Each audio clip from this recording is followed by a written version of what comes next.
In the last unit, we talked about how valuable it would be to gain a wider vocabulary, both for the exam and for your later life.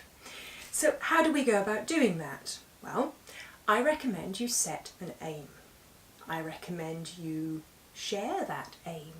If your aim, for example, is to learn 3 new words a day and use them, if you share that aim with other people around you, you might be surprised about how much they get involved in it. If you tell your host mother, for example, that you want to learn the 3 words a day, you might find that she's testing you on them. If you tell friends in school, you could well discover that somebody comes up to you and says, "I have a word for you, it's a really good word." Of course, you sometimes need to be careful with that because the word they give you might not necessarily be a word that you want to be using. The other thing I would like you to do is consider how you're going to achieve the aim. Now those are the 3 questions. Which aim, sharing the aim, considering how you're going to achieve it. We'll be looking at those at the end of the unit where I'll ask you to write them down.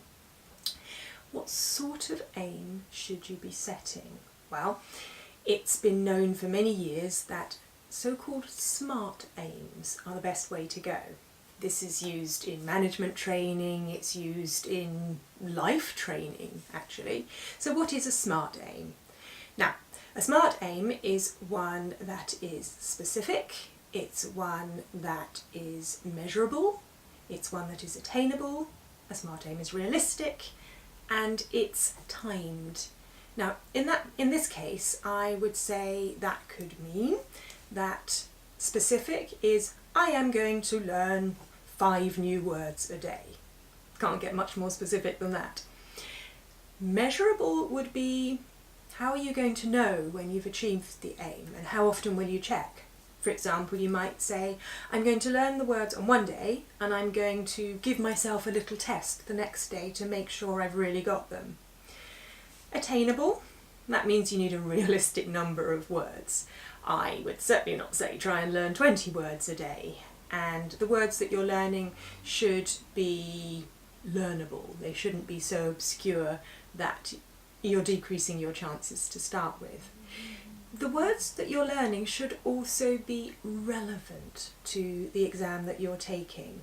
So that's why you have the word lists included in the next unit, so that you know what sort of words you're looking for.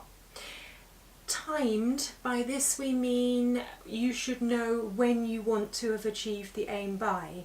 Now, it's quite possible that at this point you're maybe 3-4 months ahead of your exam. That makes it very easy to work out when you need to achieve your aim by.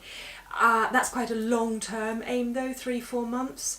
I would recommend you break it down and say, I want to know 15 new words a week, I want to know 40 new words a month. Try and break it down so that it's manageable. Right, I hope that you will think about a SMART aim, and I look forward to reading about the aim that you have set yourself. Please use the form below. Bye!